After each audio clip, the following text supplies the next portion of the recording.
Hər vaxtınız xeyir olsun. Müsahibimiz Azərbaycan Respublikasının prezidenti yanında vətəndaşlara xidmət və sosial innovasiyalar üzrə Dövlət Agentliyinin sədri Ülvi Mehdiyevdir. Xoş gördük sizi Ülvi müəllim. Xoş gördük, xoş gəlmişsiniz. Ülvi müəllim, deməli 13 ildir ki, Asan Xidmət fəaliyyət göstərir və bu müddət ərzində sual vermək istəyirik ki, Azərbaycanda neçə Asan Xidmət mərkəzi fəaliyyət göstərir hazırda və ümumiyyətlə birbaşa Asan Xidmətə çıxış olmayan şəhər və rayonlar varmı və gələcək planlarda bununla bağlı, bu boşluqların doldurulması ilə bağlı nələr nəzərdə tutulur? Buyurun. Çox sağ olun. Vaxt ayırdığınıza görə, bəli, artıq yüzümüzə gələn günlərdə Asan Xidmətin artıq 14-cü ili tamam olacaqdır və 2012-ci ildə 13 iyul tarixdə Cənab Prezident Asan Xidmətin yaradılması haqqında fərman imzaladı və əsas məqsəd də vətəndaşlara şəffaf, tamamilə bürokratiyasız, operativ və etik davranış çərçivəsində xidmətləri göstərməkdən ibarət idi və bununla dövlət, qulluqçu və vətəndaş münasibətlərində yeni yanaşmanın əsasının qoyulması idi əsas məqsəd. Və ötən bu illər ərzində Asan Xidmət ölkə rəhbərliyinin dəstəyi ilə və tapşırığı ilə qısa müddətdə həm keyfiyyət baxımından, həm kəmiyyət baxımından genişlənməyə başladı və bugün artıq ölkə üzrə 28 Asan Xidmət mərkəzi fəaliyyətdədir. Əlavə olaraq da 3 Asan Kommunal mərkəzi fəaliyyətdədir. Ümumilikdə 31 mərkəz, belə deyə bilərik. Və bu mərkəzlər bütün ölkəni region üzrə deməli, xidmət göstərir. Bütün ölkə vətəndaşlarına qeydiyyat yerindən asılı olmayaraq və artıq düşünürük ki, bu kifayət edir bu say, hansı ki, bütün əhaliyə xidmət göstərmək üçün. Çünki bilirsiniz, bundan əlavə 10 səyyar avtobus var. Bu Asan Xidmət mərkəzinin olmadığı regionlara səfərlər edirlər. Onlar tələbata uyğun 2 həftə və ya 1 ay ərzində həmin regionlarda qalırlar, qəsəbələrdə, şəhərlərdə və vətəndaşlara xidmət göstərirlər. Yəni bu 10 avtobus və 28 mərkəz ölkəni tam əhatə etdiyini düşünürük və mərkəz sayının artırılmasına artıq ehtiyac duyulmur. Yalnız işğaldan azad olunmuş ərazilərdə artıq növbəti mərkəzlərin olması planlaşdırılır. Məlum olduğu kimi, rəqəmsallaşmanın sürətlə inkişaf etdiyi dövrdə xidmətlərin təkmilləşdirilməsi də xüsusi əhəmiyyət daşıyır. Bu baxımdan Asan Xidmətdə hansı yeniliklər gözlənilir? Xüsusilə funksional yardımçı xidmətlərin artırılması nəzərdə tutulurmu? Təşəkkür edirəm. Bizim təqdimat var, icazə versəniz təqdimatla bu suallara cavab verək. Bugün Asan Xidmət 400-dən yuxarı xidmət göstərir. Onu da xatırladım ki, 2013-cü ildə biz 20 xidmətlə ilk fəaliyyətə başlandı, pilot olaraq 20 xidmətlə başlamışdı Asan. Bugün artıq 400-dən çox xidmət vətəndaşlara göstərilir və orta gündəlik müraciət sayı 40 minə yaxındır. Yəni hər gün 40 min vətəndaş Asan xidmətlərə müraciət edir, xidmət alır və onların məmnunluq səviyyəsi isə 99%-in üzərindədir. Artıq bu 13 il ərzində 99 milyondan çox müraciət olubdur. Bu həftə içində biz 100 milyonuncu müraciəti gözləyirik artıq olacaqdır və 9 milyon 194 min 817 unikal vətəndaş müraciət edibdir. Yəni, əhalimizin sayı 10 milyondan bir qədər çoxdur. Onların 9 milyon 200 minə yaxını Asan Xidmətdən yararlanıbdır. Bu o deməkdir ki, hər bir vətəndaş Asandan 9 ya 10 dəfə xidmətini alıbdır, bundan yararlanıbdır. Və bu il ərzində bizim indi görüşümüz artıq 26-cı ilin birinci yarısının sonuna təsadüf edir. Biz ilk 6 ayın da hesabatını səsləndirə bilərik. Bu il ərzində isə 5 milyon 900 mindən çox müraciət olubdur.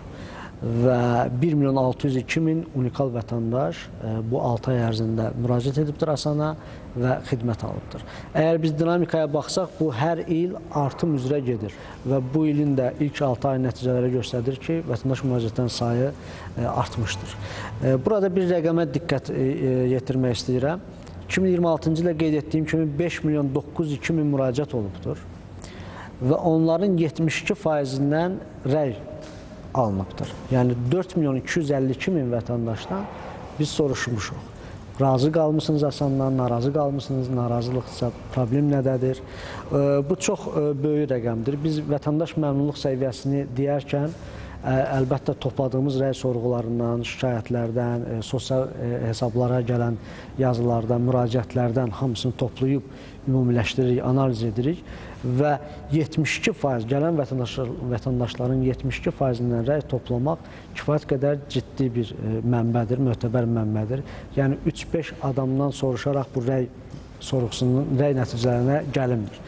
Və ümumilikdə fikir versəniz 5 milyon 902 min müraciətdən 1379 şikayət olub 6 ay ərzində. Yəni ümumi müraciətlərin 0,23%-də biz bu şikayət olubdur. Ümumilikdə isə yenə də 99%-dən çox vətəndaş məmnun olubdur. Bu kifayət qədər böyük rəqəmdir. Bu hardasa qeyd etdiyim kimi 28 asan xidmət mərkəzi və 3 kommunal mərkəz, yəni 31 mərkəz və gündəlik 40 min müraciət olur. Gün ərzində 5-6 şikayət olur. Yəni bu qədər fərq var və bu bizim üçün əlbəttə sevindirici bir haldır.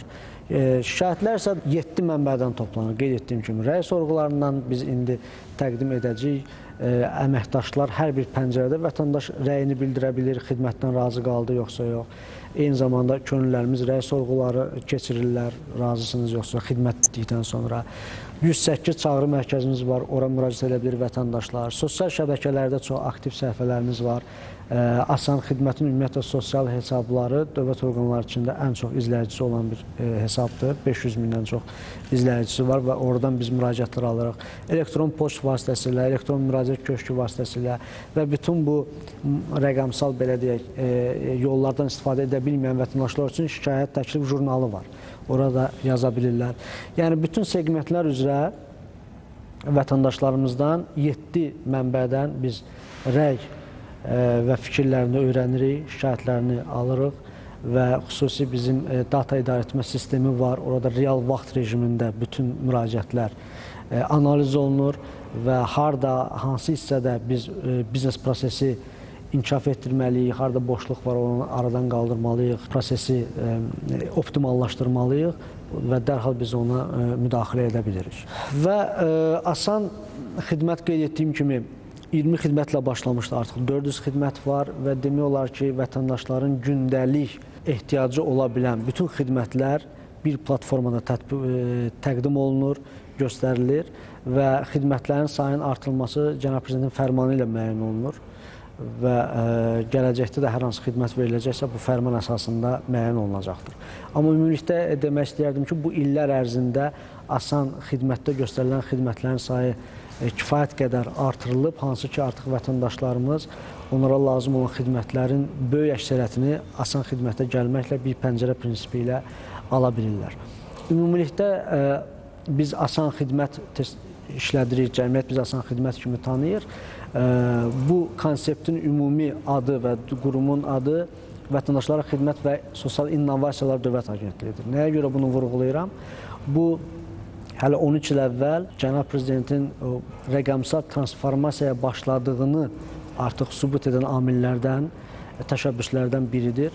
Çünki vətəndaşlara xidmət və innovasiyaların bir hibrid bir konseptidir.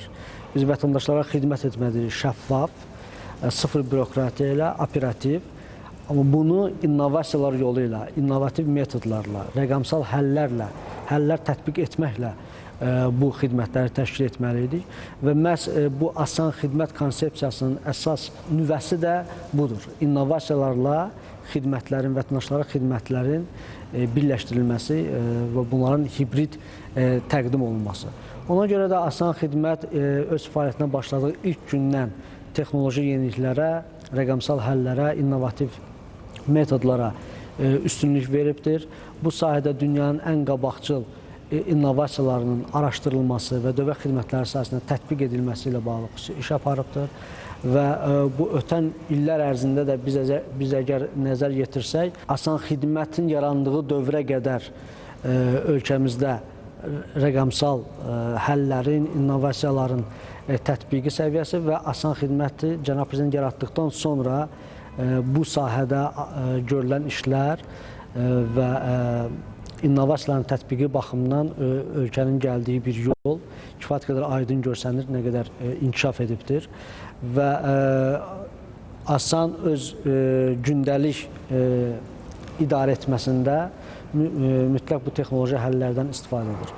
Asan müraciət portalını sizə təqdim etmək istərdim. Bu bir mobil tətbiqdir vətəndaşlar üçün. Hər bir vətəndaş onu öz telefonuna yükləyir və infrastruktur təyinatda hər hansı bir problem görərsə, onun şəklini, videosunu çəkib sistemə göndərə bilir.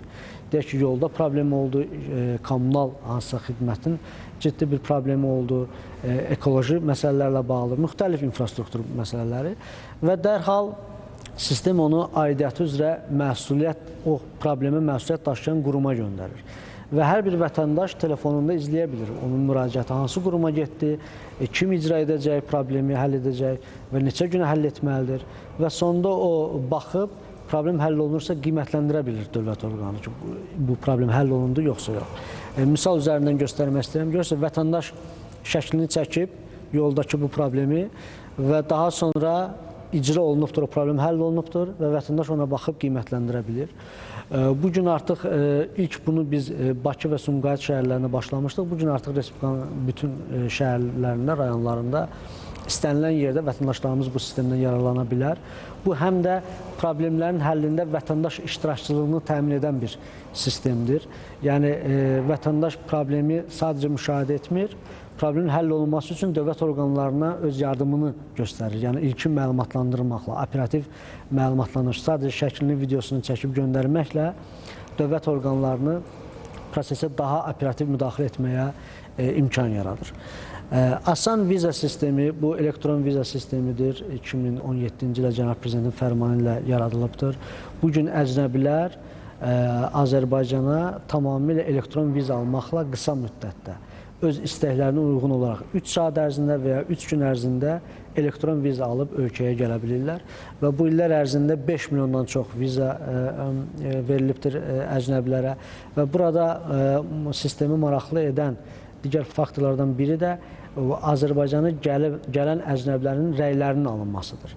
Yəni onlar ölkəni tərk etdikdən sonra sistem avtomatik onların e-maillərindən sorğu göndərir, elektron poçt ünvanlarına ki, nədən razı qalıblar, nədən narazı qalıblar və onlardan yığılan fikirlər xüsusi machine learning deyilə, maşın öyrənmə sistemi vasitəsilə təhlil olunur və bu təhlil nəticələri aidiyyatı təşkilatlara göndərilir. Məsələn, burada görürsünüz, süni intellekt əsaslı sentiment analizlə rəylər avtomatik təhlil olunur. Yaşıl rəngdə yazılanlar bura gələn turistlərin razı qaldığı sahələrdir. Qırmızı olanlar isə daha çox problem yaşadıkları negativ hallardır. Məsələn, şəhərimizlə bağlı, bizim mətbəxlə bağlı, otellərimizlə bağlı, muzey ilə bağlı daha çox insanların özü ilə bağlı daha çox müsbət rəylərdir. Transportla bağlı müəyyən, o da bütün dünyada bu əslində olur. Biz də harasa gedərkən daha çox nəqliyyatla bağlı problemlər yaşaya bilirik. Amma ən əsası odur ki, bu rəylər, fikirlər təhlil olunur və analiz olunur və bu prosesin, problemlərin aradan qaldırılması üçün aidiyyatı qurumlara biz bunu göndəririk. Asan ödəniş, bu ödəniş sistemidir və 10 mindən çox terminalı var. Bundan əlavə deməli portaldır, hansı ki orada 690-dan çox ödəniş imkanı var. Yəni vətəndaşlarımız rüsumlarını buradan ödəyə bilirlər, kommunal haqlarını buradan ödəyirlər, cərimələr buradan ödənilir və bu sistem bütün aidiyyatı orqanların informasiya sistemləri inteqrasiya olunubdur. Real vaxt rejimində vətəndaşlar həm belə deyək, cərimələnibsə onun nəticəsini görə bilir və dərhal ödənişini edə bilirlər. Asan xidmət yeganə təşkilatdır ki, innovasiyalar üzrə idarəetmə sistemi beynəlxalq ISO sertifikatına layiq görülübdür. Qeyd etdiyim kimi, əgər bizim fəaliyyətimizin əsas istiqamətlərin biri innovasiyadırsa, əlbəttə onun idarəetməsi də innovasiya üzrə idarəetmə sisteminə uyğun olmalıdır. Yəni burada ümumiyyətlə təşkilat daxili innovasiya ekosistemi formalaşdırılıbmı? İnnovativ layihələr bu asan xidmət mərkəzində tətbiq edilirmi? Onun maarifləndirilməsi aparılırmı? Və proseslərin innovativ təşkili həyata keçirilirmi? Bu meyarlar üzrə beynəlxalq qiymətləndirici şirkət tərəfindən Asanın daxili idarəetmə modeli qiymətləndirilib və bu sertifikata layiq görülübdür.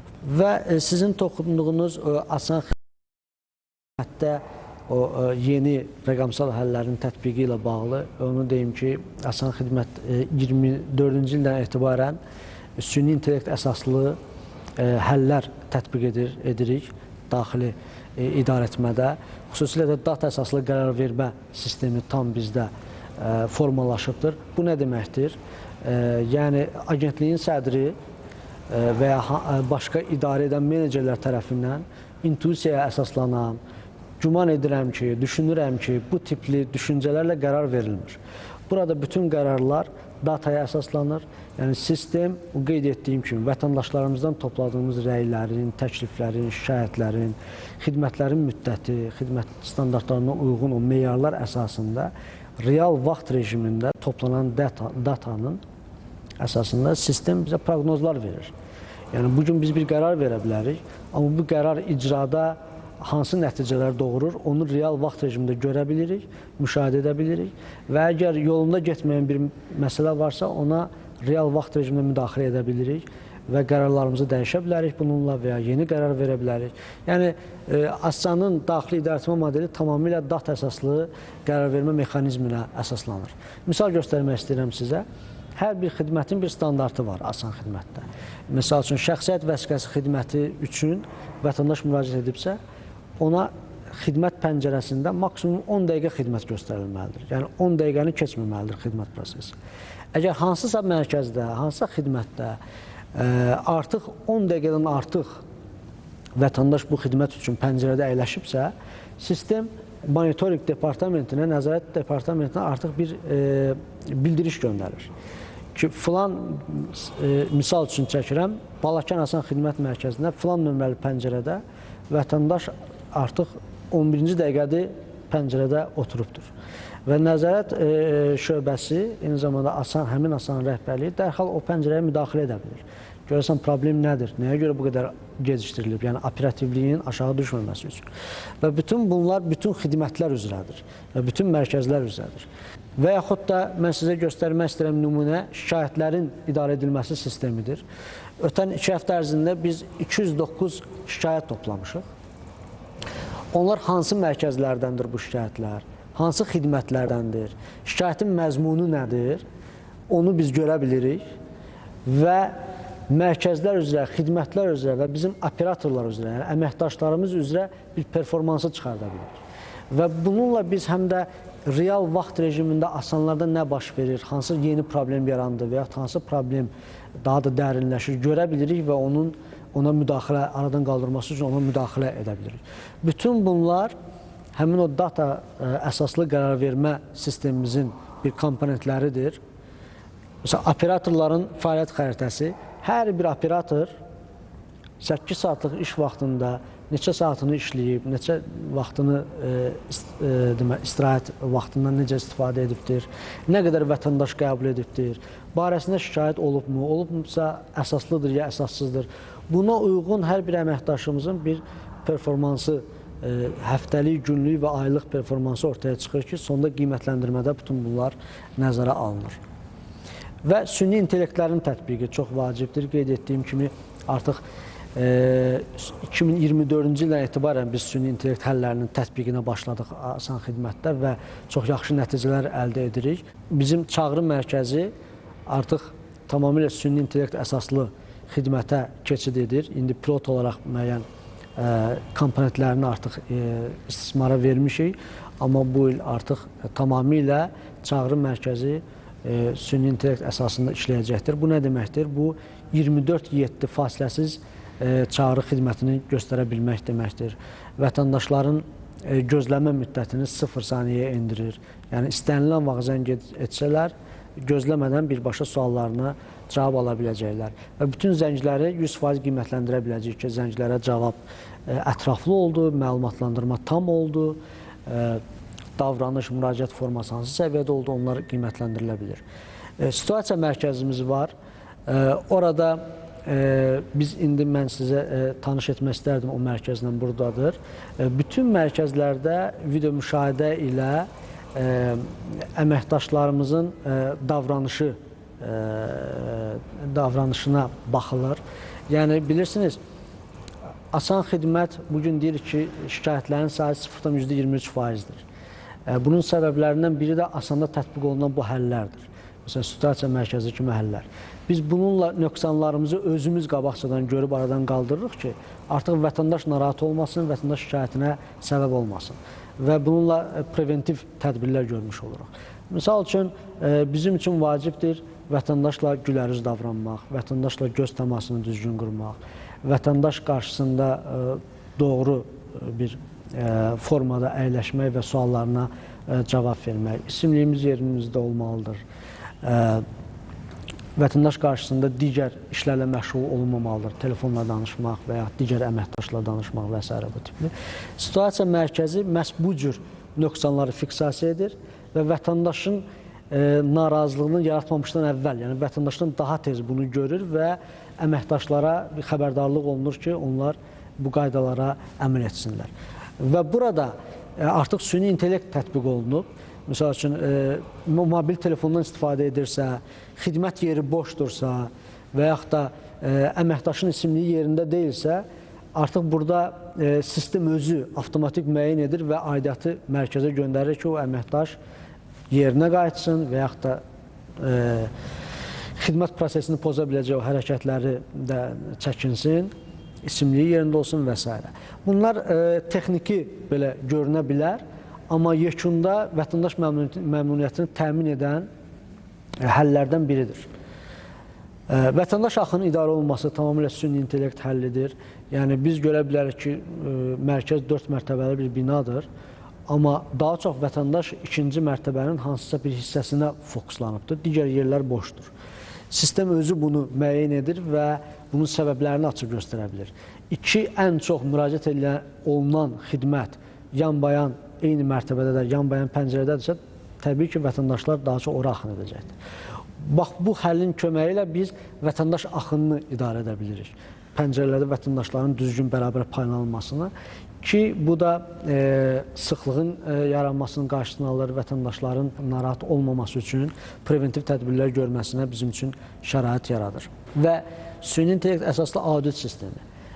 Biz deyirik ki, vətəndaşlar 99% məmnundur Asan xidmətdən. Amma bu o demək deyil ki, hər bir vətəndaş mütləq bura gəldisə 99% xidmət ala bilir. Təbii ki, onun sənədlərində hüquqi problem varsa, çatışmazlıq varsa, ona imtina olunur xidmət göstərməkdən. Və bu halda siz təsəvvür edin, 40 min müraciət olursa, hardasa 1000-ə yaxın imtina ola bilər və bu 1000 imtinanı Asan xidmət araşdırmalıdır ki, bu əsaslı imtinadır, yoxsa əsassız imtinadır. Yəni, qanuna uyğun buna imtina olunubdur, yoxsa hansısa bir subyektiv yanaşma var. Və bütün bunlar üçün böyük bir hüquqşünas ordusu lazımdır ki, gündəlik, real vaxt rejimində bunları analiz etsin. Çünki əgər imtinanın səbəbi hüquqidirsə, orada biz vətəndaşa izah edirik ki, bax, bu səbəblərə görə sizə xidmət göstərilə bilmir. Əgər imtinanın səbəbi hansı bir hüquqa söykənmirsə, subyektiv yanaşmadırsa, biz o xidməti göstərən təşkilata biz bildiririk ki, bu xidmət göstərilməlidir. Və bunun üçün böyük bir insan resursu, hüquqşünas ordusu lazımdır və bunu tək-tək incələsin və qərar versin. Amma bu süni intellekt əsaslı audit sistemi hər bir imtinanı qısa saniyələr ərzində müəyyən edə bilir ki, bu imtina əsaslıdır yoxsa əsassızdır və ona uyğun artıq Asan xidmətdə qərar verilir, necə davranmaq lazımdır. Bütün bunlar, yəni daxildə tətbiq olunan bu innovasiyalar, bu rəqəmsal həllər bizə imkan verir ki, xidmətləri ilk növbədə şəffaf göstərilməsini təmin edək, xidmətlərdə əlavə sündürməçiliyin, bürokratiyanın qarşısını ala bilək, xidmətləri maksimum operativ həyata keçirə bilək və sonda Asan xidmətin qarşısına qoyulan o vəzifə ki var, vətəndaş məmnunluğunu təmin etmək, bu vəzifənin öhdəsindən gələ bilək. Bu baxımdan əlbəttə ki, rəqəmsallaşma çox vacib bir amildir. Və biz ötən ilin sonu xüsusi Asan AI Hub deyilən bir platformanı istifadəyə verdik. Bu nədir? Bugün süni intellekt həllərini yaradan araşdırma mərkəzləri var, universitetlərimizdə laboratoriyalar var və yaxud da şirkətlər var bununla məşğul olan, startaplar var və bir də öz gündəlik fəaliyyətində süni intellekt həllərini tətbiq etmək istəyən, öz problemlərini bu həllər vasitəsilə həll etmək istəyən təşkilatlar var, şirkətlər var. Və biz düşündük ki, bu platforma vasitəsilə biz süni intellekt həllərinə ehtiyacı olanlarla bu cür həlləri yaradan subyektlər arasında bir görüşmə nöqtəsi, bir platforması yarada bilək. İstənilən şirkət, dövlət təşkilatı, əgər onun bir çağırışı varsa, bir problemi varsa, onu burada elan edir bu platforma vasitəsilə. Araşdırma mərkəzləri, universitetlər və startaplar, eyni zamanda şirkətlər onların o çağırışına, probleminə uyğun həllər, yalnız süni intellekt həlləri təklif edir. Və nəticədə onlar bəyənirsə bu həlli, orada artıq yeni bir biznes qurulmuş olur. Və bu Cənab Prezidentin tapşırıqlarına uyğun olaraq yaradılmış bir platformadır. Çünki onun tapşırığında əsas məqam ondan ibarətdir ki, dövlət orqanları, təşkilatlar, eyni zamanda özəl sektor müasir həllərin yaradılmasında beyin mərkəzi ilə, araşdırma mərkəzləri ilə, startaplarla, universitetlərlə, elmlə bir vəhdət şəklində çalışsınlar, işləsinlər və bu da bunun üçün şərait yaradan platformalardan biridir. Ülvi müəllim, gəlin Asandakı yeniliklərlə əyani tanış olaq. Bizdə Azərbaycanda belə söz var, 100 eşitməkdənsə bir görmək yaxşıdır. Ona görə dəvət edirəm Asan xidməti həm də görə-görə bu məlumatları əldə edək. Qeyd etdiyim kimi gündəlik 40 min vətəndaş gəlir, yəni hər bir mərkəzə Bakı şəhərində 3000-4000 arası hər bir mərkəzə vətəndaş müraciət edir və bu da bizim ən böyük mərkəzlərimizdən biridir, 7 saylı Asan Xidmət Mərkəzi. Mükafatlarımız buradadır. BMT-nin dövlət xidmətləri mükafatı, ən qabaqcıl dövlət xidmətləri mükafatı. Bu Cənab Prezidentin ilk bizə xeyir duası öz xətti ilə yazdığı xeyir duası da açılışda bizə təqdim etmişdir. Bizim innovasiya idarəetmə sistemi sertifikatımızdır və digər möhtəbər sertifikatlar. Yəni, dövlət xidmətləri sayəsində dünyada mövcud olan bütün möhtəbər mükafatları Asan Xidmət alıbdır.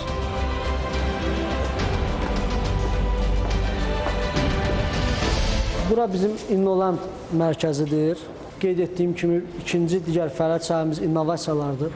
Və biz də İnnoland mərkəzi yaratmaqla Azərbaycanın yerli startaplarına dəstək göstərilir, inkubasiya və akselerasiya proqramları vasitəsilə. Yəni, gənclər, onların bir biznes startapı ideyası varsa, o ideyanın biznesə çevrilməsi üçün lazım olan bir mühit burada formalaşdırılıbdır. Burada gördüyünüz gənclər startapçılardır, onlar öz innovasiyalarını inkişaf etdirirlər. Azərbaycan dövlətinin də yaratdığı bu şərait odur ki, onlar burada tamamilə pulsuz infrastrukturdan istifadə edirlər. Eyni zamanda İnnoland vasitəsilə biz onlara investorların tapılmasında dəstək oluruq. Müəyyən təlimlərə cəlb olunurlar, təqdimat bacarıqlarını inkişaf etdirmək üçün, sonra beynəlxalq əlaqələrin yaradılması üçün. Silikon vadisi ilə oradakı şirkətlərlə əməkdaşlıq qurulubdur. Onlar müəyyən təlimlər, müəyyən mentor təlimləri və s. həyata keçirir bizim Azərbaycanlı yerli gənclər üçün. Ümumilikdə 100-dən çox bu günə qədər startapçı buradan faydalanıbdır və 29 milyon manat investisiya cəlb olunubdur bu startaplara. Və burada xüsusi diqqət çəkən məqam da odur ki, bu investisiyanın 80%-i xarici investisiyadır. Yəni, xarici ölkələrin investorları Azərbaycanın yerli startaplarına investisiya yatırıbdır. Və bu proses də davamlı olaraq gedir, davam edir.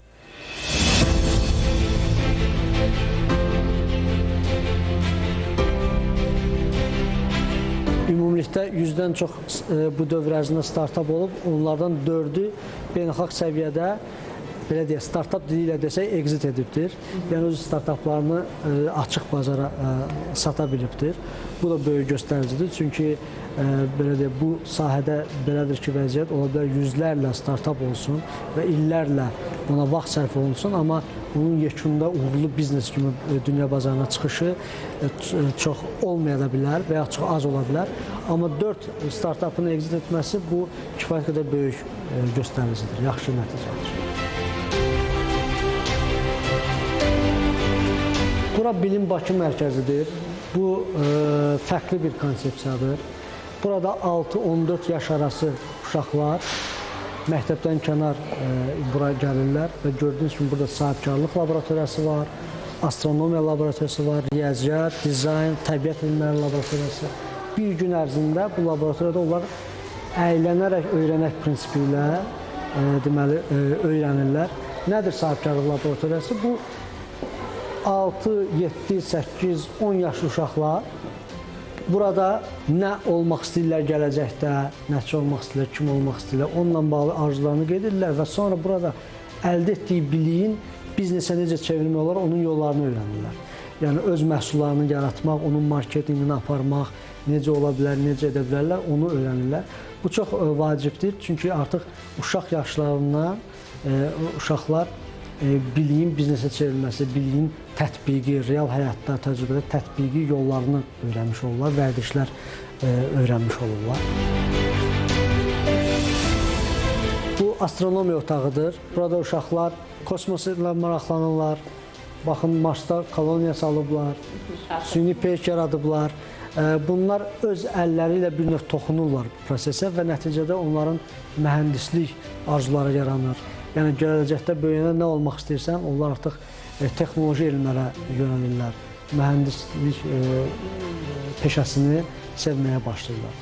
Yəni, kiçik yaşlarından bu sistemi tətbiq etməklə. Bu, riyaziyyat laboratoriyasıdır. Ola bilər, məktəbdə çox vaxt riyaziyyatdan çətinlik çəkirlər, amma burada onu əylənərək öyrənməklə bir növ riyaziyyat elminə maraqları formalaşır.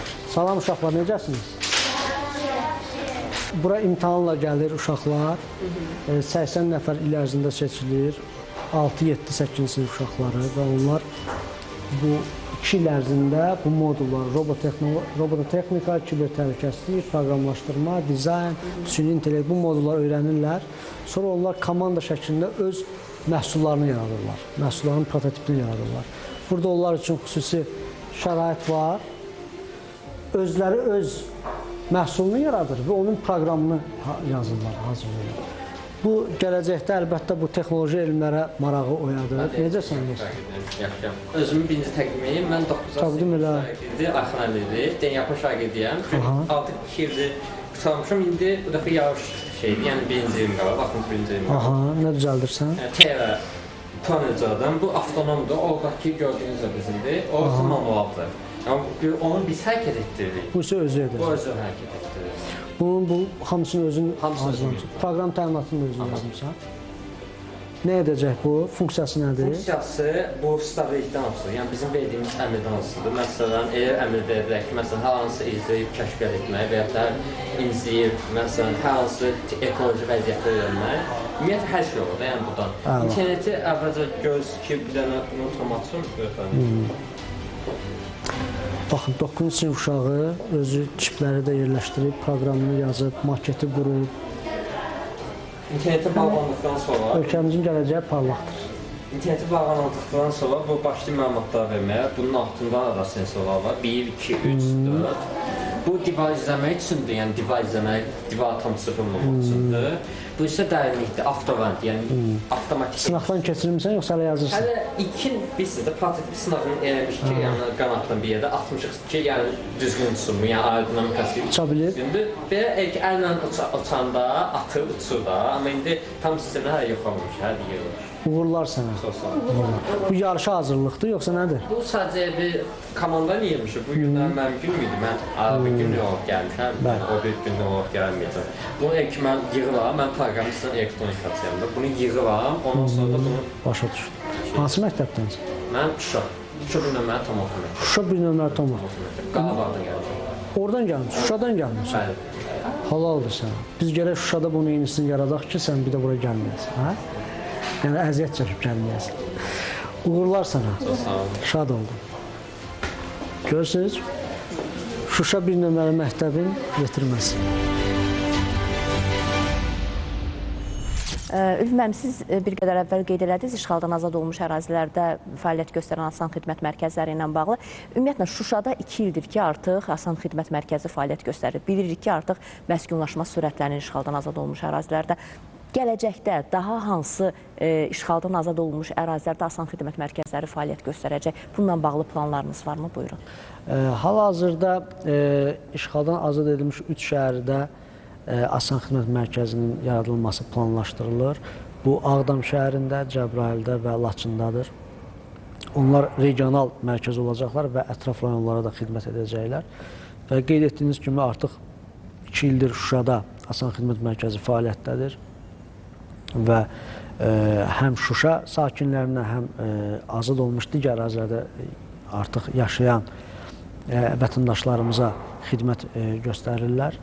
Və bildiyiniz kimi orada ümumiyyətlə o azad olmuş ərazilərdə şəhərlər, qəsəbələr, kəndlər sıfırdan qurulur. Orada məruz qalan o vandalizm aktlarının nəticələri hələ də bu illər ərzində aradan qaldırılır. Və eyni zamanda yeni salınan infrastruktura uyğun olaraq, ora köçürülən əhali sayına uyğun olaraq da bu 3 şəhərdə regional mərkəzlərin yaradılması planlaşdırılır. Qeyd edildiyi kimi böyük qayıdış proqramı sürətlə icra edilir. Qarabağa qayıdan keçmiş məcburi köçkünlərin sənədləşmə və mülkiyyət hüquqlarının rəsmiləşdirilməsi prosesində hər hansı güzəştlər və ya növbədənkənar xidmətlər təqdim olunurmu? Təşəkkür edirəm sualınıza görə. Biz Asan Xidmət olaraq bilirsiniz, ora köç mərhələli şəkildə çox sürətlə baş verir və demək olar ki, hər ay yeni ailələr köçürülür müxtəlif rayonlarımıza və hər bir köç prosesindən sonra səyyar xidmət o rayona səfər edir və o müddət ərzində yeni köç etmiş vətəndaşlarımızın zəruri xidmətlərlə təşkil edir, dövlət xidmətləri ilə.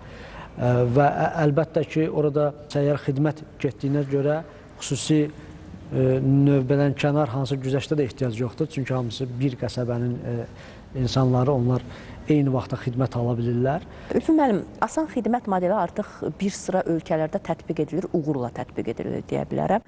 Və hazırda Azərbaycan dəstəyi ilə neçə ölkədə Asan Xidmət mərkəzi fəaliyyət göstərir? Yəni, belə deyək ki, Azərbaycan modeli əsasında fəaliyyət göstərir və yeni ölkələr müraciət edibmi bununla bağlı və hansı ölkələrdir?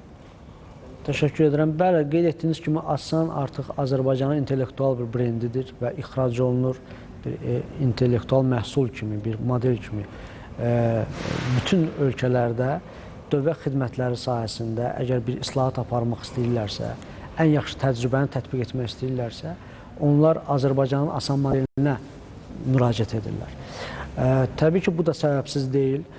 Çünki bu ilk növbədə bilirsiniz, bu ölkə prezidentinin bir təşəbbüsüdür, bir innovasiyasıdır, bir modeldir və bu modelin Azərbaycanda uğurla tətbiqi əlbəttə beynəlxalq səviyyədə də ciddi maraq doğurubdur və bugün biz artıq 30-dan çox ölkə ilə müqaviləmiz var, sazişlərimiz var, hansı ki o ölkələrə biz Asan Xidmət modelinin öyrədilməsini, paylaşılması nəzərdə tutulur. Onu da qeyd edim ki, bu sazişlərin hər birində birinci maddədə birbaşa yazılıb Azərbaycanın Asan modelinin həmin ölkədə tətbiq edilməsi. Yəni, bütün sazişlərimizin əsas hüquqi əsası birbaşa budur. Yəni, çox vaxt bu ola bilər təcrübə mübadiləsi və s. ad altında ola bilər, amma bizim bütün sazişlərimiz elə deyil, birbaşa Azərbaycanın Asan modelinin həmin ölkədə tətbiqi və bu 30-dan çox ölkə bütün qitələri əhatə edir. Burada Avropada var, Asiyada var, Afrikada var, Amerika ölkələri də var. Yəni, demək olar ki, bütün qitələrin ölkələri Asan modelinin öyrənməsini və öz ölkəsində tətbiq edilməsini deməli, istəyirlər. Və bunun da səbəblərindən biri də Asana verilən beynəlxalq qiymətdir. Yəni, Asan xidmət hələ 2015-ci ildə dövlət xidmətlərinin təkmilləşdirilməsi nominasiyası üzrə BMT-nin mükafatına layiq görülübdür, birinci yerə layiq görülübdür. 2019-cu ildə isə rəqəmsal dövlət xidmətlərində innovasiyaların təşviqi üzrə xüsusi mükafata layiq görüldü 2019-cu ildə BMT tərəfindən.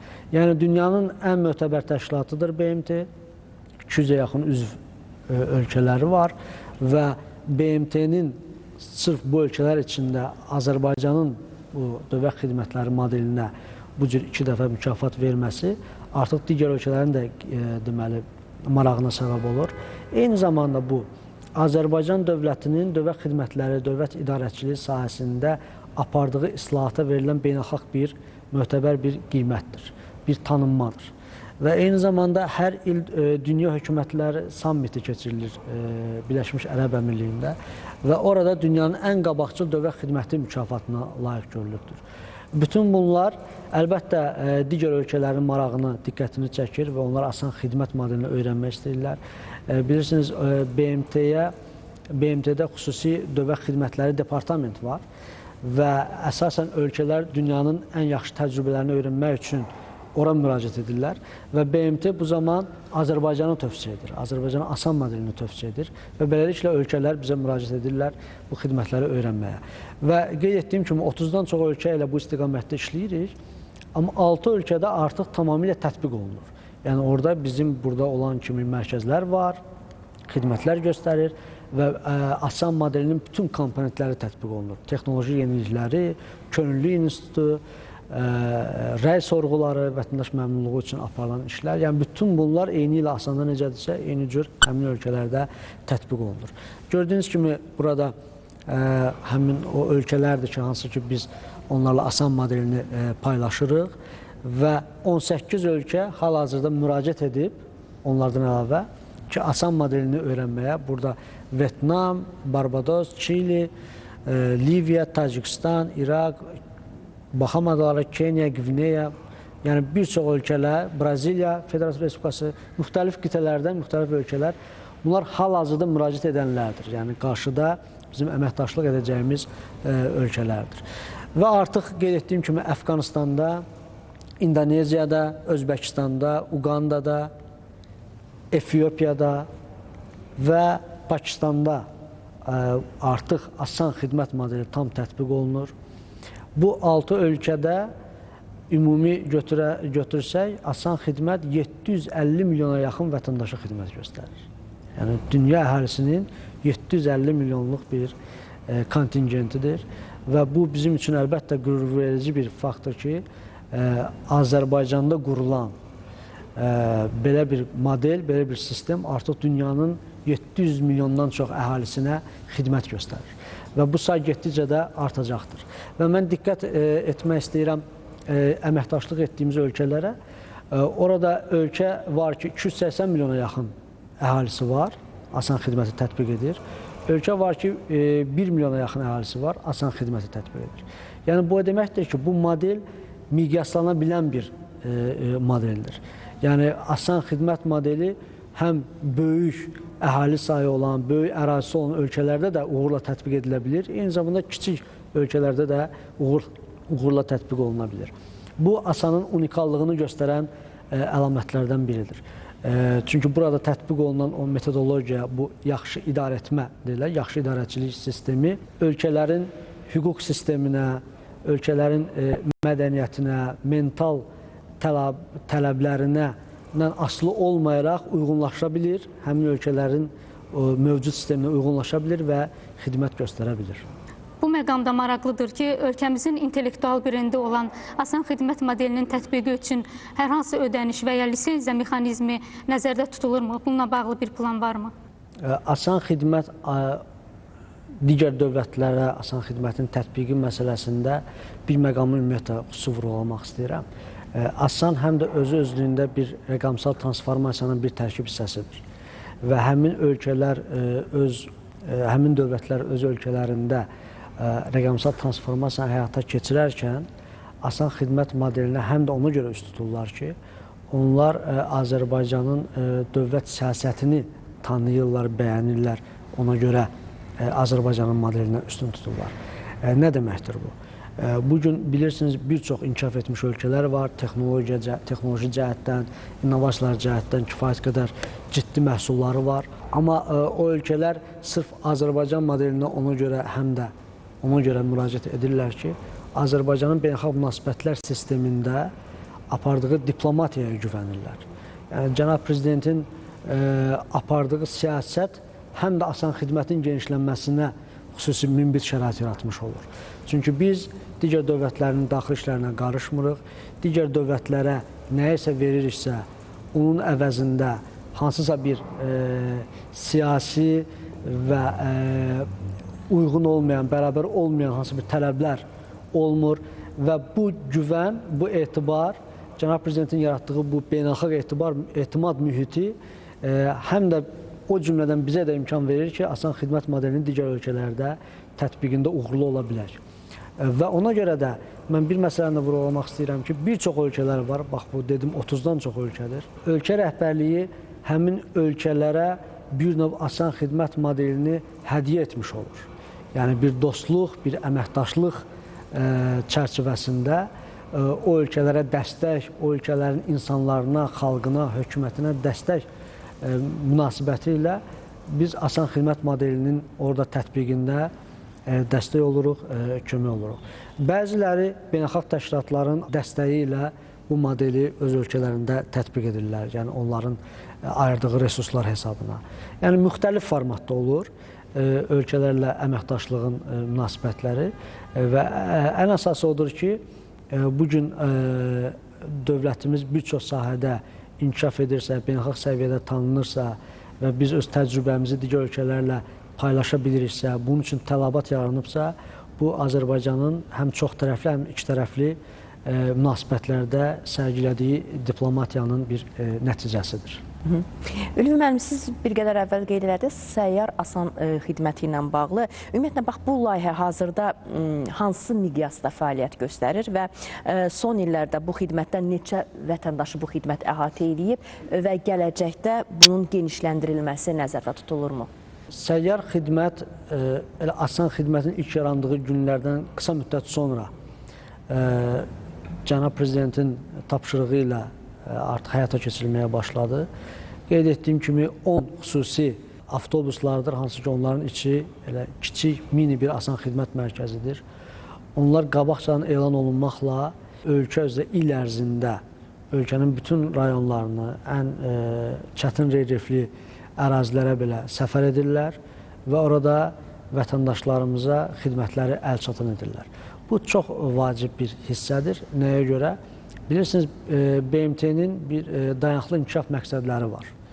Bu, bütün ölkələr üçün beynəlxalq öhdəlik yaradan bir məqsədlərdir və oradakı məqsədlərdən, prinsiplərdən biri də heç kəsin kənarda qalmaması, hər kəs üçün əlçatan olmaq.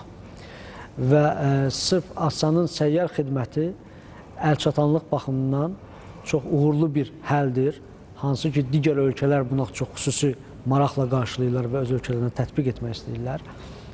Çünki səyyar xidmət qəsəbələrə, ucqar qəsəbələrə gedir, kəndlərə gedir, rayon mərkəzlərinə gedir və vətəndaşların harasa getməsinə ehtiyac qalmır. Vətəndaşa öz qəsəbəsində, belə deyək, öz qapısında xidmət göstərir. Vətəndaş dövlətə yox, dövlət vətəndaşın yanına gedir. Bu yanaşma həm də eyni zamanda digər ölkələri də diqqətini cəlb edir və bugünə qədər təkcə səyyar xidmət 3 milyondan çox xidmət göstəribdir. Təkcə səyyar xidmət vasitəsilə. Və bu proses əlbəttə davam edir. İl ərzində qeyd etdiyim kimi bütün regionları, asan xidmət mərkəzinin olmadığı regionlara səfər etməklə xidməti təşkil edir. Asan xidmət insanları süründürməçilik vaxt itkisindən xilas etdi. Mərkəzlərdə vətəndaş məmnuniyyəti yüksək olsa da, bəzi hallarda sənədlərin yenilənməsi zamanı həmən onlayn, həm də canlı növbələrdə sıxlıqların olmasına bağlı şikayətlərə rast gəlirik. Vətəndaşların asan xidmət mərkəzlərinə gəlişini minimuma indirmək üçün bu istiqamətdə hansı işlər görülür? Təşəkkür edirəm. Əlbəttə, qeyd etdiyim kimi, ümumiyyətlə, yeni innovativ həllər, yeni rəqəmsal texnologiyaların tətbiqi vacibdir və asan yarandığı ilk gündən bu prosesi davam etdirir. Süni intellekt həlləri, onları biz inkişaf etdirməklə çalışırıq vətəndaşlarımızın məmnuniyyətinin bu səviyyəsini daim qoruyaq. Çünki 13 il əvvəl 10 yaşlı uşaq, bugün artıq 23 yaşı var.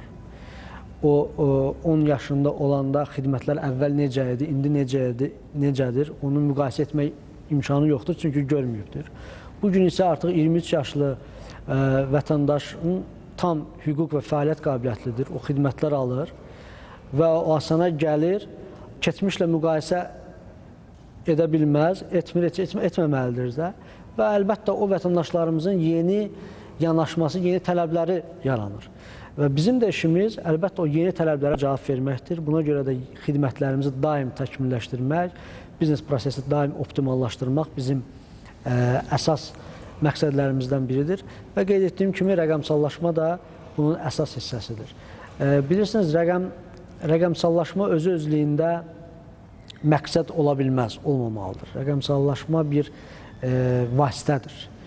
Ümumi hədəfə, məqsədə çatmaq üçün bir metod, bir vasitə, bir həldir və o bir vətəndaşların rifahına yönəlməlidir və bir dəyər yaratmalıdır. Əgər rəqəmsallaşmanı biz dəyər yaratmadan, sadəcə trend xatirinə, dəb xatirinə deyək ki, hər şey rəqəmsallaşdıraq deyə bir məqsəd qoysa qarşımıza, o dəyər yaratmasa, onun nə vətəndaşa faydası olacaqdır, nə sahibkara, iş adamına faydası olacaqdır, nə cəmiyyətə, nə də dövlətimizə. Bu əlavə yalnız maliyyə, insan resursu və vaxt itkisinə səbəb olacaqdır. Ona görə asan xidmət olaraq da biz düşünürük ki, rəqəmsal həllər o halda tətbiq olunsun ki, o bir dəyər yaradır. Siz qeyd etdiyiniz kimi vətəndaşın hansısa gözləntisinin qarşılayır və vətəndaş üçün bir dəyər yaradır və sahibkar üçün bir dəyər yaradır və sonda dövlət bu əlavə dəyərdən bir qazanc əldə etmiş olur. Və təsadüfi deyil ki, məhz bu prizmadan da yanaşaraq Cənab Prezidentin süni intellektlə bağlı bir fəaliyyət planı təsdiq olundu. Eyni zamanda birinci vitse-prezident Mehriban xanımın rəhbərliyi ilə rəqəmsal şura yaradıldı. Bu çox vacibdir. Düşünürük ki, bununla həm təkcə asan xidmətdə yox, həm ölkə səviyyəsində dəyər yarada bilən və əsas hədəf ki, Cənab Prezident elan edib, Azərbaycanın dövlət siyasətinin mərkəzində vətəndaş dayanır. Bax, bu dəyərə xidmət edən bir rəqəmsallaşma prosesi baş verir, baş verəcəkdir və bu prosesin içində də asan xidmət öz xidmətlərini təkmilləşdirəcəkdir. Ülvi müəllim, asan xidmət artıq uzun illərdir ki, vətəndaşlara dövlət xidmətləri ilə yanaşı, həm də bir sıra xidmətlər göstərir. Bank, sığorta, hüquqi yardım, tibbi, tərcümə, foto və digər ödənişli xidmətlər göstərir. Ümumiyyətlə, bunlar bir məkanda təqdim olunur. Bu xidmətlərdən əldə olunan gəlirlərin formalaşması hansı hüquqi və maliyyə prinsiplərinə əsaslanır və 13 illik asanın fəaliyyəti dövründə ümumiyyətlə, bax, bu modelin təkmilləşdirilməsi zərurəti varmı? Hansı sahələr əsasən bu təkmilləşdirmənin zərurətini görürsünüz siz və qarşıya baxdıqda bu 5 il bundan sonraki müddətdə hansı yenilikləri vətəndaşlar gözləsinlər asandan?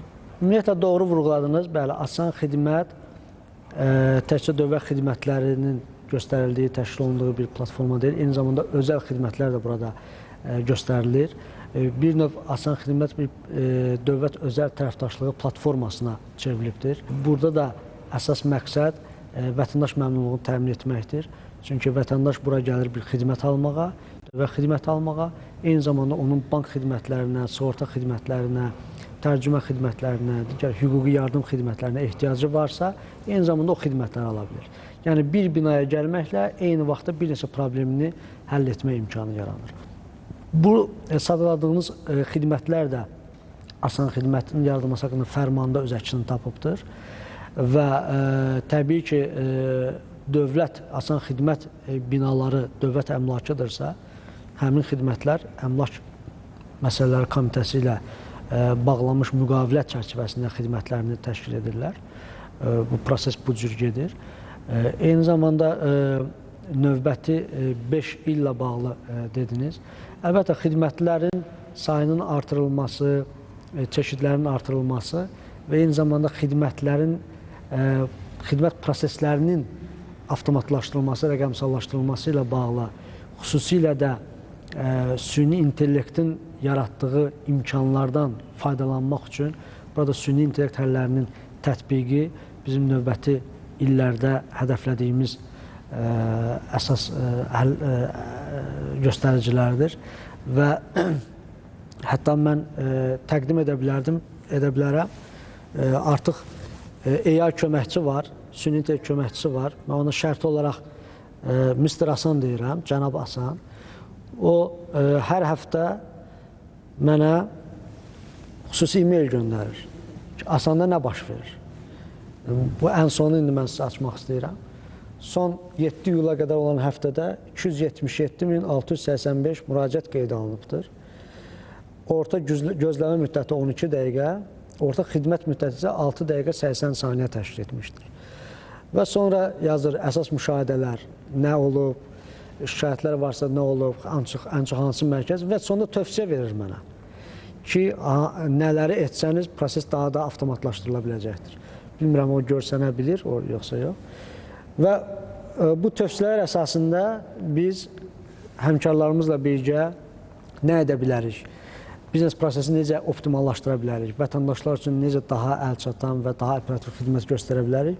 Onun əsasında deməli, müzakirələr və qərarlar verilir. Yəni, demək istədiyim odur ki, bu cür həllər həqiqətən də vətəndaş məmnuniyyətinin təmin edilməsində, qorunub saxlamasında çox böyük faydası var və buradan biz suallar verə bilirik. İstənilən datanı bizə verə bilsin və ona uyğun biz qərarlar verə bilərik. Asan Xidmətin fəaliyyəti ilə bağlı şikayət və təkliflərin məzmunu barədə danışmağınızı istərdim. Narazılıq əsasən nələrdən olur və hansı təkliflər irəli sürülür? Bunlar nə dərəcədə nəzərə alınır? Çox sağ olun. Burada bir vacib məqama da toxunmaq istərdim. Yaxşı bir sualdır. Bu, Asan Xidmətin yaradılma məqsədi qeyd etdiyim kimi dövlət xidmətlərində şəffaflığı təmin etməkdir. İlk növbədə bu həm də korrupsiyaya qarşı mübarizə bir islahatı idi. İnstitusional bir islahatı idi, həyata keçirilməyə başlanmışdı. Və burada bizim əsas vəzifəmiz süründürməçilərə yol verməmək, korrupsiya elementlərinə, korrupsiya hallarına yol verməmək olubdur. Və bütün bu 13 il ərzində biz daxil olan şikayətləri araşdıranda görürük ki, Asandan bu günə qədər bir dənə də korrupsiya halına aid şikayət yoxdur. Yəni, mən gəldim bura xidmət almağa, məndən rüşvət istədilər və ya rüşvət almaq üçün müəyyən vəziyyət yaratdılar. Yəni, bu hal yoxdur. Bu çox sevindirici haldır. Bu o deməkdir ki, Asan Xidmət ilkin yaranma məqsədinə çatmışdır, ona xidmət etmişdir. Amma əlbəttə şikayətsiz olmaz. İnsan əməyi olan yerdə əlbəttə həmişə bir problem də ola bilər və əsasən texniki xarakterli şikayətlər biz alırıq. Misal üçün, bayaq digər sualınızda növbə ilə bağlı problem dediniz. Növbə nə zaman yaranır və bununla bağlı şikayət yaranır? Xidmət verən dövlət orqanının informasiya sistemi hansısa bir səbəbdən, texniki səbəbdən bir donur, yəni bir donma baş verir, avtomatik xidməti gözləmək olur vətəndaş. O problem aradan qalxana qədər. Və yaxud da bugün biz dövlət xidmətlərini göstərərkən vətəndaşdan tələb olunan məlumatı informasiya sistemindən dövlət orqanları çəkib alır və elə hallar olur ki, vətəndaşın hansısa məlumatı həmin informasiya bazasında yoxdur. Bu zaman artıq o vətəndaşın birinci o informasiyasını bazaya daxil etmək lazım gəlir. Sonra o bazadan informasiya mübadiləsi aparmaq lazım gəlir. Yəni, bu dövlət orqanları arasında olan informasiya mübadiləsində və dövlət orqanlarının informasiya sistemlərində olan o bazada informasiyanın olmaması və ya bazada donma halları şikayətə gətirib çıxara bilir. Və yaxud da bu mərkəzdə niyə mənim almaq istədiyim xidmət yoxdur? Bu tipli xidmətlər olur. Xidmətin vaxtında göstərilməməsi kimi hallar ola bilir. Yəni, xidmət 3 gün ərzində göstərilməlidir. Yəni, yerində baxış keçirilməlidir, deyək ki, texniki şərt verilməlidir və s. Bu 3 gün keçə bilər, 4 gün, 5 gün və s. Bu halda vətəndaş şikayət edə bilər. Yəni, şikayətlərin ümumi xarakteri bu sadaladığım hallarla bağlı olur. Daha çox texniki hallarla bağlı olur. Amma bununla da bağlı biz operativ həmin dövlət orqanları ilə əlaqə saxlanılır və bu problemin aradan qaldırılması üçün birgə səylər göstərilir ki, vətəndaş narazılığı, problemi həll olunsun. Ülvi müəllim, Vətəndaşlara Xidmət və Sosial İnnovasiyalar üzrə Dövlət Agentliyi həm də şəhid ailələri və qazilərə dəstək məqsədi ilə yaradılan Yaşad fondunun da fəaliyyətini həyata keçirir. Ümumiyyətlə, son dövrlər fondun maliyyə imkanlarının məhdudluğu, bəzi qazilərin müalicəsi və digər problemlərlə bağlı ehtiyaclarının qarşılanması ilə bağlı çətinliklərin yaranması ilə bağlı məlumatlar yayılır. Ümumiyyətlə, bu iddialar nə dərəcədə doğrudur və ümumiyyətlə, fondun hazırki maliyyə vəziyyəti və vətəndaşların iyanələrinin dinamikası hansı səviyyədədir, daxil olmalar barədə məlumat verməyinizi xahiş edirik. Yaşad fondu Vətən müharibəsindən dərhal sonra Cənab Prezidentin fərmanı ilə yaradıldı 2020-ci ilin dekabr ayında. Burada əsas məqsəd o dövrdə bilirsiniz, vətəndaşlar individual şəkildə qazilərə, şəhid ailələrinə müəyyən dəstək olmaq istəyirdilər, yardımlar göstərmək istəyirdilər və bu bir platformadır. Cənab Prezidentin fərmanı ilə onu yaradıldı və əsas məqsəd də o idi ki, vətəndaşlar ümumi o yardım istəyini və həmrəylik istəyini bir platformada birləşdirsinlər və bu platforma vasitəsilə biz şəhidlərimizin ailə üzvlərinə, müharibə əlillərinə, qazilərimizə dəstək göstərə bilər. Bu nə üçün idi? Çünki bəzən olurdu ki, bir nəfərə hansısa formada, mediada, mətbuatda necəsə işıqlanırdı deyə daha çox yardım ora görənilirdi. Amma hansısa başqa bir nəfər tanınmır, bilinmirdi deyə onun hansısa problemi həll olunmaya bilərdi. Yəni, bu cür hallar. Ümumiyyətlə, ən əvvəl onu qeyd edim ki, bu kateqoriyadan olan vətəndaşlarımıza dövlətin ayrıca bir proqramı var, siyasəti var, dövlət siyasəti var və digər ölkələrlə müqayisədə kifayət qədər böyük, geniş spektrli bir dövlət siyasəti həyata keçirilir. Mənzillə təmin olunma, avtomobillə təmin olunma, müəyyən hallarla bağlı güzəştlər, kifayət qədər güzəştlər var. Yəni, bütün bunlarla yanaşı vətəndaşların, vətəndaş cəmiyyətinin, ayrı-ayrı şirkətlərin, iş adamlarının, sıravi vətəndaşların bir yardım istəyi varsa, bunu Yaşad platforması vasitəsilə həyata keçirə bilsin. Və ötən bu illər ərzində Yaşad fondu çox uğurla fəaliyyətini davam etdirdi və onu da deyim ki, Yaşad fondunun idarə edilməsi asan xidmətə tapşırılmışdı Cənab Prezidentin fərmanı ilə və bugünə qədər deməli 19.268 şəhid ailə üzvü və müharibə əlilləri, qazilərimizin 108 mindən çox, yəni 110 minə yaxın müraciəti məsələsi həll olunubdur Yaşad fondunun xətti ilə. Və bunun üçün 96 milyon manata yaxın vəsait xərclənibdir. Və bugün üçün qeyd etdiyiniz müalicə ilə bağlı hər hansı bir problem yoxdur. Ən azı bizə belə bir müraciət daxil olmayıbdır. Yaşad ilk əvvəl başlayanda şəhidlərimizin ailə üzvlərinin, müharibə əlillərinin o dövrə olan kreditlərinin ödənilməsi fəaliyyətini həyata keçirirdi. Mənzil təmirinin, avadanlıqlarla təmin olunması, məişət avadanlıqlarla təmin olunması fəaliyyətini həyata keçirirdi. Müəyyən təhsil xərclərinin ödənilməsi ilə bağlı fəaliyyəti həyata keçirirdi. Amma son dövrü yalnız müalicə ilə bağlı xidmətlərə fokuslanıbdır. Çünki bunun səbəbi də odur ki, birinci, o dövr üçün onun kreditlər artıq yoxdur, bağlanıbdır. Məişət şəraitinin yaxşılaşdırılması dövlətin xüsusi diqqət qayğısındadır, mənzillərə təmin olunma və s. Əlavə nəyəsə ehtiyac yoxdur. Təhsillə bağlı artıq bilirsiniz, həm şəhid ailə üzvləri, övladları, həm müharibə əlilləri təhsil haqlarından azaddır, dövlət hesabınadır. Yəni, buna görə Yaşad fondu fokuslanıbdır müalicəyə və müalicədə də çox vacib bir məsələdir ki, artıq icbari sığorta zərfi var. Mütləq əksəriyyət deməli, müalicə xərcləri o sığorta zərfinə daxildir. Yaşad o zaman müdaxilə edir ki, həmin o problem, belə deyək, o xəstəlik, sağlamlıqla bağlı vəziyyət icbari sığorta zərfində yoxdur. O zaman artıq Yaşad fondunun vəsaiti ilə əməliyyat oluna bilir, müalicə xərcləri, dərman vasitələrlə təminat və s. həyata keçirilir.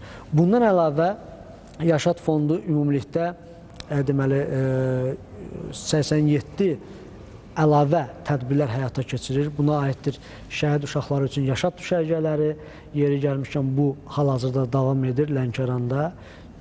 Fürsətdən istifadə edib vətəndaşlarımız da kim istəyərsə onlara baş çəkə bilər. Orada 13 yaşa qədər olan şəhidlərimizin övladları hər biri qrup şəklində bir həftə istirahət edir və istirahət müddətində müxtəlif təlimlərə, treninqlərə, əyləncələrə cəlb olunurlar. Bir asudə vaxtlarını səmərəli keçirməklə bağlı müxtəlif layihələr həyata keçirilir. Əlbəttə orada psixoloqların müşahidə ilə hər şey həyata keçirilir. Uşaqların dünya görüşünə, əhval-ruhiyyəsinə təsir edə biləcək, risk yarada biləcək belə deyək, oyun və əyləncələr kənarlaşdırılır, icazə verilmir. Eyni zamanda yay məktəbi, onu deyim ki, Londonda, Frankfurtda, İstanbulda, Antalyada şəhidlərimizin uşaqları hansılar ki, məktəbi yüksək qiymətlərlə başa vurublar, onlar xarici ölkələrə də demək, yay məktəblərinə cəlb olunurlar. Bu ildə avqust ayında yenə bir qrup şəhidlərimizin uşaqları orada yay məktəbinə gedəcəklər. Bu da onların dünya görüşünün artmasına, yeni mədəniyyətlərlə tanış olmasına, yeni dil öyrənməsinə çox fayda verən bir məktəbdir. Hədiyyə kərvanı hər il uşaqlar günündə bu ümumilikdə 8000 uşaq var, şəhidlərimizin uşaqlarından söhbət gedir. Onlara xüsusi hədiyyələr paylanır bütün ölkə üzrə və məktəb ləvazimatları hər il dərs prosesi başlanmışdan öncə bütün şəhidlərimizin uşaqlarına illik məktəb ləvazimatları təqdim olunur. Və Vətən müharibəsindən sonra 120 uşaq dünyaya gəlib, şəhidlərimizin övladları və biz onlar üçün xüsusi bir tədbir həyata keçirdik. Hər bir uşağın adına bankda hesab açılıbdır və 5000 manat o hesaba qoyulubdur. Onlar deməli 16 yaşına çatana qədər o hesaba toxunulmur və onun üzərinə əlbəttə illik faizlər gəlir və o uşaqlar artıq 16 yaşına çatanda onların bankda kifayət qədər bir məbləği yaranacaq ki, onlar təhsilə xərcləyə biləcəklər onu və yaxud da hər hansı bir işə başlamaq istəyirlərsə ilkin o bir vəsait kimi, investisiya kimi istifadə edə biləcəklər. Yəni bu da çox yaxşı düşünürəm layihələrdən biridir ki, gələcək təminatlarına bir əlavə dəstək formalaşmaq olur. Və ən əsası Yaşad fondu yaradılarkən onun xüsusi deməli saytı var, portalı var. Hər bir vətəndaş ora daxil ola bilər. Orada hesabatlıq bölməsi var və hesabatlıq bölməsində adlı siyahı var. Bayaq qeyd etdiyim 18 mindən çox şəxs müraciət edib. Onlara hansı xidmətlər göstərilib, hansı yardımlar edilibdir. Onun ödənişi təsdiq edən sənəd və videosu ilə birgə ad-ba-ad bir hesabat var. Yəni 95 milyon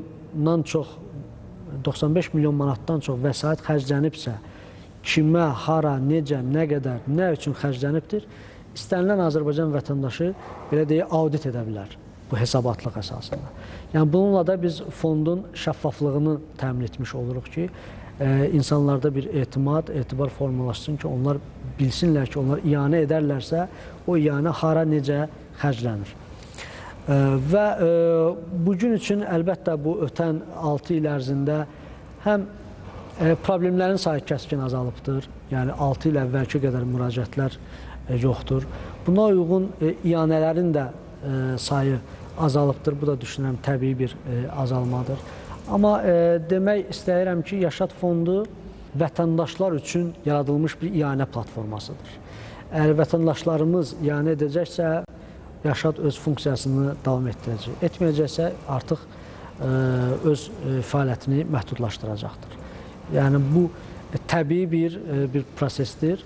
Yəni, platforma sırf vətəndaşlarımızın iyanəsi hesabına formalaşır. Dövlət Agentliyinin kadr siyasətinə də toxunmağınızı istərdim. Kadr seçimində əsasən nələrə üstünlük verilir, əsas diqqət nələrə yönəldirilir? Əgər biz yüksək vətəndaş məmnunluğundan danışırıqsa, bu asanda işləyən əməkdaşlarımızın peşəkarlığıdır, onların yanaşmasıdır və ona görə də asan xidmətdə çalışmaq, ümumiyyətlə onu demək istəyirəm ki, asan xidmət vətəndaş üçün asandır, burada çalışan üçün biraz çətin xidmətdir. Çünki biz gündəlik qeyd etdiyim ki, 40 min vətəndaş qəbul edirik və hər bir vətəndaşla nəzakətli davranmalıyıq, gülərüz olmalıyıq. kaprizlərə müəyyən mənada dözməliyik. Nəyə görə? Çünki bilirsiniz, vətəndaş gündəlik əsasda o dövləti görməyə bilər. Dövlətə toxunmaq olmur, dövləti görmək olmur, dövləti hiss etmək olmur. Və vətəndaş dövlətin nə vaxt hiss edir? Dövlətin xidmətinə ehtiyacı yarananda. Vətəndaş ildə bir dəfə ya 2 dəfə dövlət xidmətinə ehtiyac yaranır və o xidmət mərkəzlərinə gəlir. Bizim mərkəzdə, o məlumat köşkündə əyləşən əməkdaş vətəndaş üçün dövlətin bir simasıdır.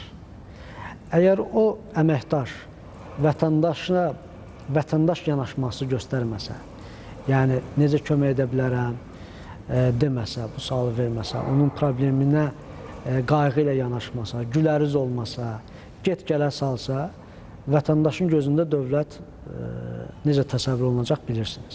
Bunun əksi olaraq güləriz qarşılamaq, göz kontaktı, suallarına ətraflı cavab vermək, nəzakətli qarşılayıb yola salmaq artıq vətəndaşın gözündə həm də dövlətin müsbət imicinin formalaşması deməkdir. Ona görə də asan xidmətdə çalışmaq üçün yüksək səbir, əzm və təmkin tələb olunur. İlk növbədə qeyd edim ki, asan xidmət özü dövlət qulluğudur və burada asan xidmətə işə qəbul dövlət qulluğu haqqında qanunla tənzimlənir. Bir məsələni də deyim ki, asan xidmətin var öz əməkdaşları, var asan xidmətdə xidmət göstərən digər orqanların əməkdaşları. Bunlar fərqlidir. Düzdür, hər biri hamısı asan xidmət standartlarına uyğun xidmət göstərməlidir və bir vahid bir yanaşma var hər birinə. Amma bizim birbaşa işə götürdüyümüzdən söhbət gedirsə, bu dövlət qulluğu olur və biz burada da təbii ki, ilk növbədə dövlətini, xalqını, millətini sevən, sədaqətli və professional biliklərə, təcrübəyə malik olan şəxslər seçməyə üstünlük veririk təbii ki. Və bilirsiniz, asan xidmətdə bu illər ərzində böyük bir könüllülər ordusu formalaşıbdır. 45 mindən çox artıq gənc asanda könüllülük proqramına cəlb olunubdur, könüllü olubdur. Və könüllülük həm vətəndaşa xidmət göstərməkdə dəstək olmaqla yanaşı, onlar dövlət xidmətlərində, dövlət orqanında işləmə təcrübəsi əldə edirlər. Onların kommunikasiya bacarığı artır, onların konflikti idarə etmə bacarığı artır, streslərə daha dayanıqlı olur və daha çox o könüllülərdən seçməklə o təcrübə toplamış gəncləri işə cəlb olunur. Amma ümumilikdə təbii ki, dövlət qulluğudur və dövlət qulluğu qanunvericiliyinə uyğun olaraq seçim edilir və işə götürülür. Könüllülərlə bağlı danışdınız. Ümumiyyətlə, bu könüllülük proqramı ilə artıq məzun olanların statistik məlumatları varmı ki, yəni nə qədər məzun dövlət müəssisəsində işə düzəlib, nə qədər özəl sektorda işə düzəlib? Varmı elə bir statistik məlumat? Bəli. Qeyd etdiyim kimi, asan elə buradadır. 46.515 könüllü olub bu günə qədər, bu 13 il ərzində. Və bu könüllülər 950-dən çox layihə həyata keçiriblər. Yəni, onlar bu layihəyə həyata keçirməklə çox böyük təcrübə əldə etmiş olurlar. Və görürsünüz, 3400 nəfər işlə təmin olunubdur. Burada bir mən haşiyəyə çıxmaq istəyirəm. Könüllülüyün sonunda onların işlə təmin olunması nə asan xidmətin, necə digər hansısa bir təşkilatın birbaşa öhdəliyi deyil, vəzifəsi deyil və gənclər, tələbələr bu könüllü proqramına qoşularkən onların əsas məqsədi də o deyil ki, mən sonra işə götürülməliyəm. Onların əsas məqsədi təcrübə toplamaqdır. Gələcək karyeraların qurulmasında, istər öz işlərinin qurulmasında, istər hansısa təşkilatda işə daxil olarkən bir növ təcrübə əldə etmək üçün bu könüllü proqramına qoşulurlar. O cümlədən asan xidmət də burada könüllü olubsa, onun mütləq işlə təmin olunması kimi bir öhdəliyi yoxdur. Lakin yenə də onların işlə təmin olunması üçün xüsusi asan kadr platforması yaradılıbdır və orada biz könüllülərimizin CV-lərini yerləşdiririk və şirkətlər, təşkilatlar, dövlət orqanları, qurumları orada baxıb özləri seçim edə bilib könüllüləri işə götürürlər. Və bu minvanla, sırf bu portal vasitəsilə bu günə qədər 3450 nəfər könüllü sonra da işlə təmin olunubdur və onun deyim ki, onların 1000-ə yaxını asan xidmətin özündə işləyir. Bugün vaxtı ilə asan xidmətdə könüllüyə başlayan gənc artıq asan xidmətdə şöbə müdürüdür, departament rəhbəridir, qərarverici bir şəxsdir. Yəni kifayət qədər bir inkişaf yolu keçilibdir. Və onlar nəinki asan xidmətdə, digər qurumlarda, digər təşkilatlarda, istər özəl sektorda, istər dövlət sektorunda kifayət qədər ciddi pozisiyalara gəlib çıxıblar. Artıq öz təcrübələri ilə o təşkilatlarda işləyirlər. Ülvi müəllim, ümumiyyətlə ümumiləşdirsək, asan konsepsiyasının mahiyyəti nədən ibarətdir? Təşəkkür edirəm. Əslində, asan konsepsiyasını həm beynəlxalq müstəvidə özünə cəlb edən, digər dövlətləri də özünə cəlb edən, eyni zamanda Azərbaycanda da uğurlu tətbiqini yol açan onun mahiyyətidir əlbəttə. Asan xidmət ilk növbədə Cənab Prezidentin dövlət xidmətləri sahəsində institusional bir islahatıdır. Asan xidmət korrupsiyaya qarşı bir islahatdır. 2012-ci ildə bu xidmət yaradılarkən orada əsas prinsipləri o müəyyən olundu ki, şəffaflıq olmalıdır, operativ olmalıdır, hamı üçün əlçatan olmalıdır və bürokratiyasız olmalıdır. Bütün bunlar əlbəttə korrupsiyaya qarşı mübarizə siyasətinin bir tərkib hissəsi idi.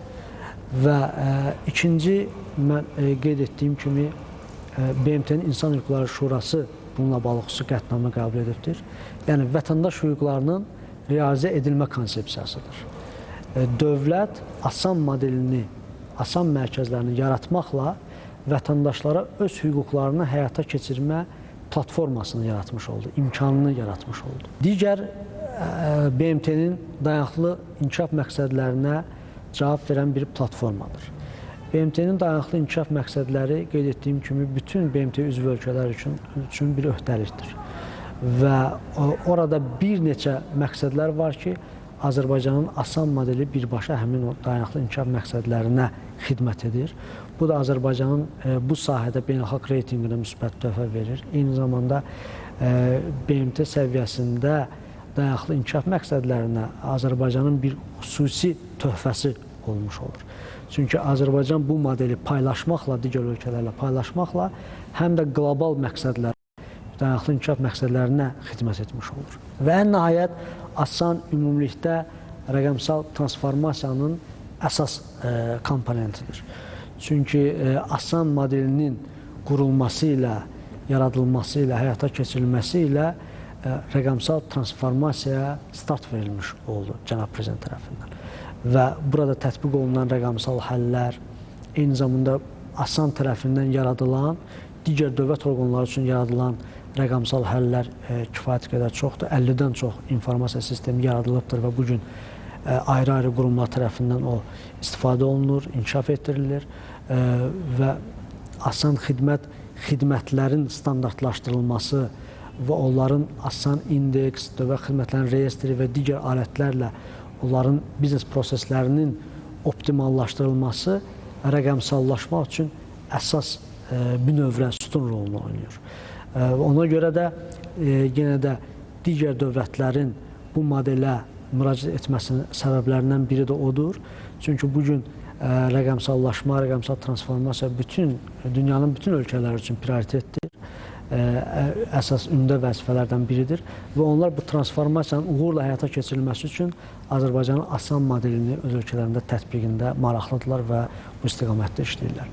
Və sizin sualınıza ümumiləşdirərək, cavab verərək demək istəyirəm ki, bu mahiyyəti, asanın mahiyyəti, yəni sadəcə gəldik, xidmət aldıq, getdik kimi rutin bir proses deyil. Bu cür daha böyük məqsədlərə xidmət edən bir unikal bir modeldir.